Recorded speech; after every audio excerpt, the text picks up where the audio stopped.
안녕하십니까. 스탁과 스토리, 수다가 있는 수요일 김기수의 돌직구 타임 MTNW 김기수입니다. 인사드리겠습니다. 자, 시장이 오랜만에 상승 흐름을 보여주고 있죠. 자, 이제 벼락거지 안 되려고 투자를 했는데 사실 시장이 우리 시장 7월 4일 날 2276포인트를 찍고 아주 찔끔찔끔씩 그렇게 반등을 하면서 10% 올라오고 있습니다. 반등을 한 10% 정도 하고 있죠. 미국 시장은 6월 16일 날 저점을 만든 이후에 15% 정도 나스닥이 반등을 했는데 우리 시장은 그거보다는 조금 못합니다. 그런 가운데에서 동학개미의 선봉장이라고 이야기하고 있었던 분이나 또 가치 투자가의 대가라고 이야기했었던 우리나라 제조권의 분들이 차명계좌 의혹으로 사퇴하는 그런 어수선한 분위기, 이런 분위기가 있었지요. 그런데 왜 제가 이런 이야기를 하느냐면 지금 시장이 조금 반등하는 흐름, 우리 시장은 7월 4일부터 아주 찔끔찔끔씩 반등을 하고 있습니다. 주요국 증시 하락률로 보면 우리 시장 코스피 기준 33% 정도까지 하락을 했다가 지금 18%까지 낙폭을 줄였고 S&P 500도 많이 줄였죠. 자, 베어마켓 랠리와 안도 랠리 이걸 구분할 부분이 필요로 합니다. 자, 뉴스나 TV 경제방송에서 자꾸 베어마켓 랠리다.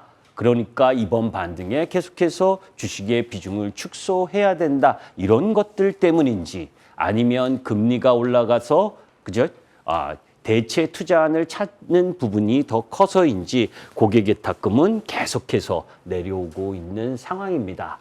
베어마켓 랠리와 안도 랠리는 명확히 구분해야 됩니다.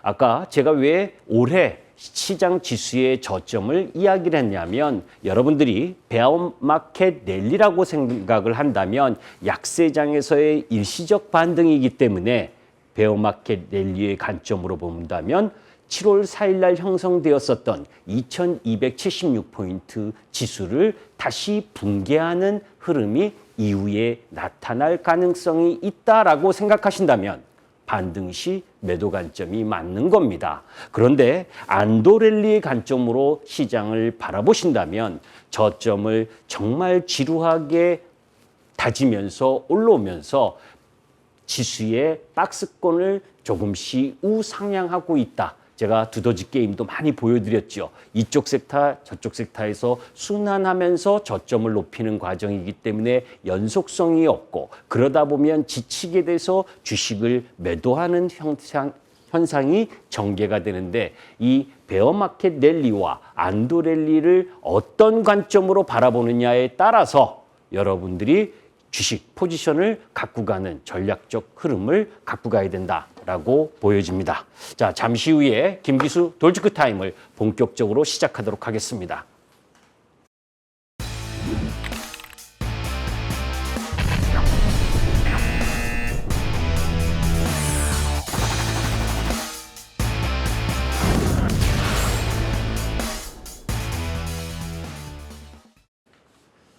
자, 지난주 수요일 미국 시장이 FOMC가 끝났습니다. 0.75bp 인상을 했고 그런 가운데에서 자이언트 스텝 6월에 이어서 2번 했죠. 이미 알고 있었던 상황이죠. 지난주에 여러분께 나와서 말씀드릴 때도 파월 연준의장이 할 수 있는 건 없다. 결국 지표가 말을 해줄 겁니다. 다음 주에 8월 10일 부분에 있어서 소비자 물가 지수가 또 발표가 되죠. 그때 내려올 것이라는 거 여러분들이 알고 계시잖아요. 이 시간을 통해서 원자재 가격이 계속 하락을 하고 있고 그리고 WTI 기준 유가도 94불까지 내려와 있는 상황. 대부분의 이 원자재라든지 그리고 농식품 가격 이 부분도 내려오고 있는 상황이니까 그것이 만족할 수준인지 아닌지는 뚜껑을 열어봐야 되겠지만 일정 정도 내려올 거라는 건 알고 있고 그런 가운데에서 우리가 봐야 될 부분이 7월 25일, 27일 잭슨홀 미팅 그리고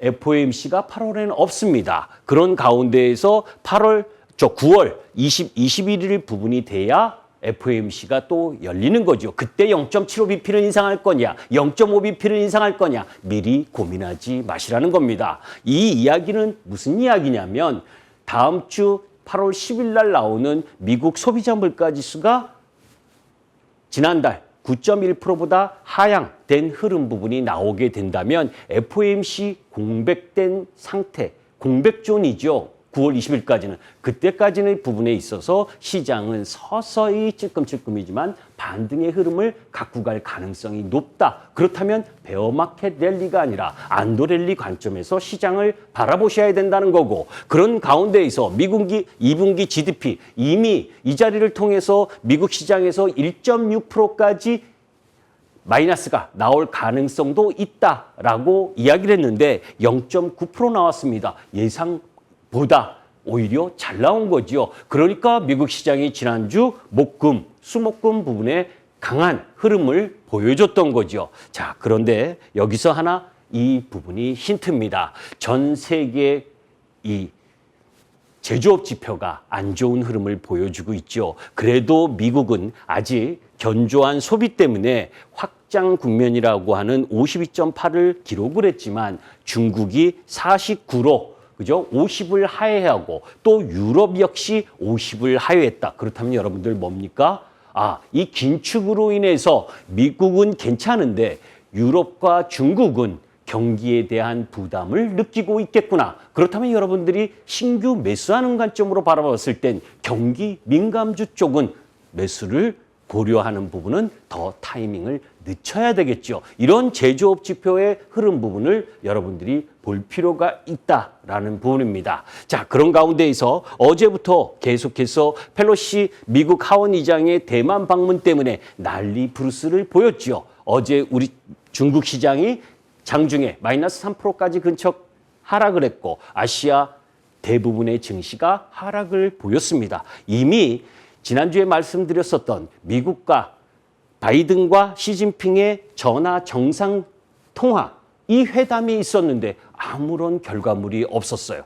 그죠? 아무런 결과물이 없었다는 건 결국 펠로시 하원 의장 부분이 대만을 방문하는 흐름이 됐고, 그죠? 뭔가 협상의 흐름 부분이 없었으니까 그런 가운데에서 긴장 이런 내용 이미 뉴스로 다 들어서 알고 계실 겁니다. 그런데 중국이 할 수 있는 부분이 얼마나 있느냐, 이런 대만을 둘러싼 화력 시위, 인민해방군이 내일부터 7일까지 실사격 훈련을 하겠다. 그런데 대만 본토를 칠 수 있을까요? 아직까지는 미국의 군사력에 비해서 중국이 대항할 만한 부분은 아직 아니라리잖아요. 그래서 2025년 이후나 2027년 이후나 돼야 미국과 군사력 부분이 대등해 줄 수 있다라는 부분. 그래서 국지적 부분에 있어서의 포격 훈련 요 정도 범위지 않겠습니까? 다만 대만은 오늘 우리나라 크라운 제과나부터 시작을 해서 과자 회사들이 가격이 상승하듯이 대만과 관련된 부분에 있어서 농수산이라든지 이런 가공식품 이런 부분에 있어서의 수출 규제, 이런 경제적 제재 일정 정도 영향을 미치는 부분이고, 핵심적인 부분에 있어서 반도체라든지 이런 부분들을 규제를 하게 되면 실제 타격은 누가 있는 겁니까? 중국 역시 받을 수밖에 없는 상황이죠. 오히려 이 부분이 주식을 싸게 매수할 수 있는 기회다라고 봤습니다. 자, 그런 가운데에서 여러 가지 뉴스가 나왔죠. 참 이런 불공정 거래, 그죠? 이런 거부터 개인 투자가들이 탐욕에 의해서 주식을 매수하고 신용을 쓰고 그리고 미수를 하는 것도 별로 좋은 일은 아니지만 내부 정보를 이용해서 이런 식으로 해외 수지 따고 기업 내부자들이 와이프나 또 아는 사람에게 주식 매수 건의하는 이런 건 발본색원에서 엄벌에 처해야 됩니다. 그런 것들이 올바른 주식 투자 문화의 바른 길을 만들어주는 거죠. 개미 울림 불법 공매도도 97%가 외국인입니다. 제가 몇 차례에 걸쳐서 공매도와 관련된 이야기를 여러 차례 했습니다. 그죠? 공매도를 선의의 선진 자본 금융 시장의 선진 기법이다라고 치장을 하면서 그 부분을 이야기를 하는 부분, 긍정적인 요인을 이야기할 수도 있습니다. 그러나 잘못된 불법에 대해서 미국은 500만 달러 이하 벌금 또는 20년 이하의 징역 이렇게 강하게 불법 공매도에 대한 처벌 수위를 갖습니다. 그런데 우리나라는 뭡니까? 그죠? 1년 이상 징역 또는 3배에서 5배 벌금이라고 1억 이하의 벌금 정도로 마무리하는 수준, 이런 부분들, 이것 공정한 룰을 제공을 하고 개인 투자가의 힘을 가질 수 있는 제도 개선은 반드시 필요로 하다. 외국인 놀이터 된 거 아시죠? 그죠? 그래서 6월까지 엄청나게 공매도를 때리다가 저런 내용들이 나오고 하면서 요 근래 부분에 있어서는 공매도도 줄어들었고 외국인도 7월부터 매수세로 돌아온다라고 하는 부분들 여러분들 알고 계실 거고. 자, 바로바로 넘어가겠습니다. 아까 말씀드렸었던 베어마켓 랠리가 아니다. 이전 저점을 깨는 랠리가 아니다라고 하는 부분은 여러분들께 계속해서 이야기를 했습니다. 2008년 리만브라더스 사태나 이럴 때에 비해서 우리나라의 종합주가 지수 자체가 기업들의 영업이익에 비해서 현저하게 낮아져 있는 부분이기 때문에 적어도 2580포인트까지는 주식을 매도할 이유가 없다라는 부분, 그 이후 부분에 있어서는 박스권 상단 부분, 박스권을 우상향한 상황에서 움직일 가능성이 높다라고 하는 부분입니다. 이미 S&P 500은 38% 수준의 되돌림을 진행을 했고 우리 시장은 고점 대비 주가 복원이 미국 시장보다 약한 부분인 건 분명합니다. 그런데 우리 시장은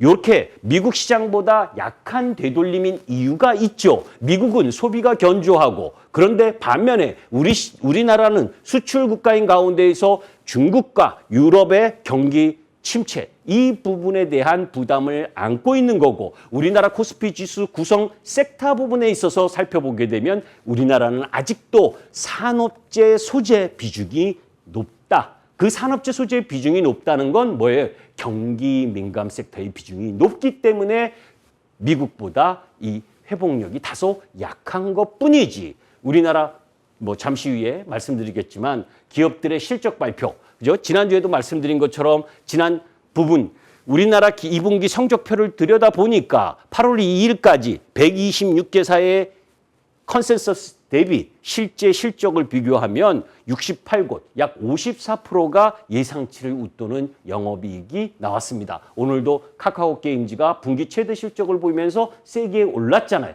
그죠? 이런 기업의 실적이 분기 최대 실적을 경신하지 못하는 기업이라면 떨어져야 되는 것이 맞지만 실적이 어려운 2, 4분기 경영 환경에서도 나아지고 있는 기업들이라면 여러분들이 시장과 지수 이런 부분에 연연하지 말고 물량을 모아갈 필요가 있는 거죠. 자, 지난 시간에 여러분들께 말씀드렸었던 부분도 마찬가지였습니다. 여러 가지 경기 민감주보다는 구조적으로 성장하는 섹터들을 매수해야 되는 것이 더 시장에 바람직하다라는 부분을 이야기를 했는데 우리나라 7월 수출 실적이 나왔습니다. 또 실적이 무역수지가 적자, 그죠?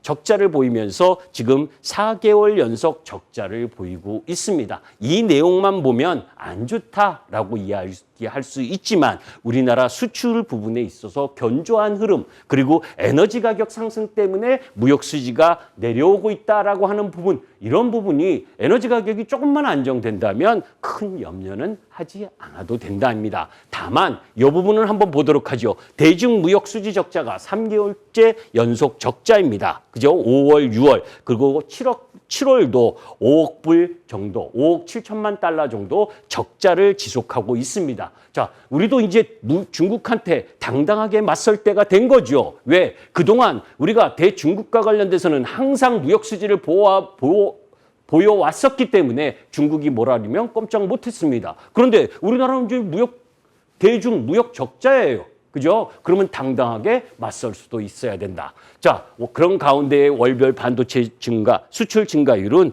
계속 내려오고 있죠. 그래서 여러분들께 제가 반도체 관련주는 경기 민감 흐름을 함께 갖고 있기 때문에 매수의 공략 포인트를 계속 늦춰야 된다라고 이야기하는 부분입니다.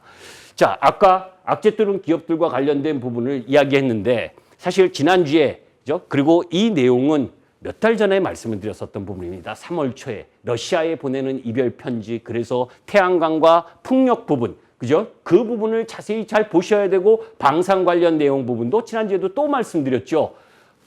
지난주 목요일 계속해서 상승 흐름을 세게 갖고 왔던 부분입니다. 이제 거기에 그죠? 지난주 그 이후에 더 기름을 부었었던 내용이 조 맨친 의원이 민주당 조 맨친 상원 의원이 계속해서 반대하던 예전 BBB 법안, 더 나은 미국 재건을 위한 이 법안 부분에 있어서 계속 반대해서 통과되지 못했었던 부분이 이제 조 맨친 의원의 변심으로 인해서 통과 일보 직전에 나왔죠. 그런 가운데에서 힘을 받으면서 태양광과 풍력, 태양광은 현대에너지솔루션이 대장, 풍력은 삼강 M&T, 그죠? 그 대장 부분이 세게 올라간 흐름, 오늘은 다소 태양광 쪽은 조정을 받는 거 당연한 거고, 그죠? 자, 그러면 그 흐름 부분이 계속될 수 있느냐 하는 부분입니다. 자, 앞으로 기본 BBB 법안보다 사실은 10배 정도 규모가 줄어들었지만 481조의 지원을 한다는 이야기입니다. 그 속에서 태양광과 풍력에 대한 세제 혜택, 2032년까지 연장 방안, 이 부분이 형성된다면 가장 수혜를 보는 쪽은 풍력이다. 그 풍력 중에 뭐예요? 삼강 M&T다라는 부분을 염두에 두시고 눌림목대 공략을 하시면 됩니다. 자, 그런 가운데에서 전기차 구입할 때 신차는 7,500불, 중고차는 4,000달러를 지원한다고 이야기를 합니다. 여기서 핵심은 이겁니다. 지원을 하는데 아무 전기차 부분이나 지원을 하는 것이 아닙니다. 전기차 내에 들어가는 소재 부분, 그죠? 전기차 부분에 들어가는 원재료 부분, 원재료 부분이라는 게 뭐예요? 니켈이나 리튬 이런 부분이죠. 이런 부분들은 미국과 협정을 맺은 나라에서 생산한 그 원재료가 40% 이상이 되지 않으면 지원을 하지 않습니다. 그건 뭐예요? 중국이나 이런 공산국가들에 대한 규제를 하겠다라고 하는 부분이죠. 또 부품과 관련된 부분에 있어서는 50% 이상 미국 내에서 만들어져야 나머지 반을 지원하겠다는 겁니다. 그러니까 미국 내에서 생산하고 되도록이면 미국과 자유우방 연맹국가들의 동맹국가들과 관련된 부분에 있어서 생산된 원재료를 사용하라는 겁니다. 왜 그런 이야기가 나왔느냐 이거죠. 사실 CATL이 34% 마켓 배터리의 시장 전 세계 글로벌 점유율이 34%, LG 에너지 솔루션은 작년에 비해서 동기간 6월 달까지 그죠? 10%가 줄었습니다. 중국이 전체적으로 CATL을 포함해서 56%를 장악하고 있어요. 이거 더 놔뒀다간 그죠? 미국이나 그 서방 국가들의 전기차에 들어간 배터리가 중국으로 도배될 겁니다. 이거 놔두면 안 되잖아요. 그죠? 코로나 때 보셨잖아요. 공급망 이거 무기화할 수 있는 에너지를 무기화하듯이 이 배터리도 무기화할 수 있다라고 하는 부분. 중국이 계속해서 시장 점유율을 높여가면 그죠? 단가가 낮은 중국 거 써서 단기적으로는 좋겠지만 나 이후에 공급망 부분에 있어서는 어렵다는 겁니다. 자, 그렇다면 어떤 이 부분이 나오는 겁니까? 그죠? 지금 미국에서 생산하고 있는 전기차와 플러그인 하이브리드카 이 생산하고 있는 부분입니다. 테슬라에는 파나소닉 그리고 GM에는 LG 에너지 솔루션 그리고 대부분이 뭐예요? 우리나라 기업이나 조금 일본 기업이 들어가 있는 거죠. 그 전에는 20만 대까지만 보조금을 지급했는데 이제 20만 대 이상 더 팔아도 보조금을 지급한다라고 이야기를 합니다. 오늘 대만과 그죠? 중국 간의 관계가 악화되니까 중국의 CATL이 미국에 공장을 짓겠다라고 하는 발표를 하려다가 연기를 한다라는 발표가 나왔습니다. 미국은 적어도 자유 동맹 국가들의 이 배터리 포지션을 더 높여가겠다라고 하는 부분이 보여지잖아요. 그렇다면 여러분들 뭐예요? 우리나라 배터리 기업들, 그죠? 그 특히 제가 좋아하는 양극재 관련주, 에코프로비엠이나 LNF 그리고 포스코 케미칼 그리고 나노 신소재 그리고 코스모 신소재 이런 쪽 다인 부분들은 여러분들이 눌림목대 계속 공략해야 된다라고 하는 부분 나오잖아요. 구조적으로 성장하는 섹터에 힘을 받을 수 있는 정책적 흐름을 함께 갖고 있다라고 하는 부분을 보셔야 되는 겁니다. 자, 한국형 치수법 공개했습니다. 여당이 반도체 특위를 통해서 기본적으로 반도체 산업 경쟁력을 강화하기 위해서 세제 혜택을 하겠다. 대기업 6%에서 20%까지, 중견기업, 중소기업 더 늘리겠다. 이거는 법안 아직 통과돼야 될지 안 될지 모르겠지만 여하튼 이렇게 해야 됩니다. 중요한 건 그럼에도 불구하고 반도체 관련주들을 저는 아직 매수하고 싶은 마음은 없습니다. 왜냐하면 미국이 반도체 지원 법안 통과시키고 그런 가운데에서 한국의 치포 동맹 참여를 계속 압박하고 있는 그런 상황인데 실질적으로 중국에서 낸드 플래시 생산 기업의 미국산 반도체 장비 수출을 제한하는 방안, 이거 YMTC 때문에 그런 거거든요. 이런 부분에 규제안이 시행되면 오히려 삼성과 SK에게는 크게 도움될 게 없습니다. 자, 자동차 7월 판매 증가했다. 그죠? 오랜만에 내수 판매가 증가하고 있습니다. 특히 기아 같은 경우에는 내수나 해외 판매가 같이 견인하고 있는 부분이죠. 자, 이런 부분들의 실적 컨센서스를 보게 되면 섹터 순환으로 내일 부분에 있어서는 기아차 공략도 해볼 만한 타이밍에 들어와 있다라고 보시면 됩니다. 자, 그런 가운데 어제는 이 삼성전자가 2030 글로벌 생산기지 무인화한다는 소식에 로봇 관련주들이 올라갔죠. 이전에 여러분들께 로봇 시장 규모가 계속해서 성장할 수밖에 없다. 1990년대에 인플레를 잡을 때는 공장 자동화였습니다. 2000년대 초반에 인플레를 잡는 부분에 있어서는 IT 기술의 혁명을 통해서 소프트웨어의 개발, 그것을 개인을 대체하는 부분이 많아졌죠. 이제 2030년으로 넘어가면서부터는 뭡니까? 무인화, 로봇, 이 부분은 성장할 부분이 분명한 부분. 그게 인플레이션을 잡는 방법인 거죠. 그런 가운데에서 유일로보틱스나 레인보우틱스, SPG 이런 종목들은 눈여겨보실 만하다라는 말씀을 드립니다. 그리고 마지막으로 임플란트 시장, 지난주에도 말씀드렸죠. 그죠? 3일 계속해서 상승을 했기 때문에 좀 쉬어가야 된다. 쉬어가는 흐름 속에서 오스테임플란트나 덴티움 그리고 레이 이런 종목들을 지켜보자라고 했는데 그런 부분들에 대한 눌림목도 여러분들이 관심 가지셨으면 좋겠습니다. 자, 빠르게 이 말씀을 드렸습니다. 그런데 제가 말씀드리고자 하는 부분에 있어서는 오늘 비단 게임 관련주도 올랐고 플랫폼 관련주도 올랐고 그런 쪽이 올라가면 또 조선이나 철강이나 건설 이런 쪽은 또 약세 흐름 이런 복합적인 부분에 두더지 게임하듯이 섹터가 반등하면서 연속성을 갖지 못합니다. 그러나 줄기 부분에 있어서는 항상 경기는 지금 경기의 저점이 찍었느냐 안 찍었느냐 앞으로 내년도에 경기가 더 어려워질 수도 있다라고 하는 이런 부분들 속에서 여러분들이 선택해야 될 건 뭐예요? 글로벌 시장에서 구조적으로 성장할 수 있는 섹터, 그 섹터 내에서 실적의 분기마다 매출의 성장이 이루어지면서 영업이익을 증가시킬 수 있는 종목, 그런 종목이라면 일시적으로 외국인과 기관이 매도하더라도 강철 심장으로 버텨야 되는 겁니다. 지금 시장은 7월 4일 2727포인트에서 200포인트 정도 반등을 했습니다.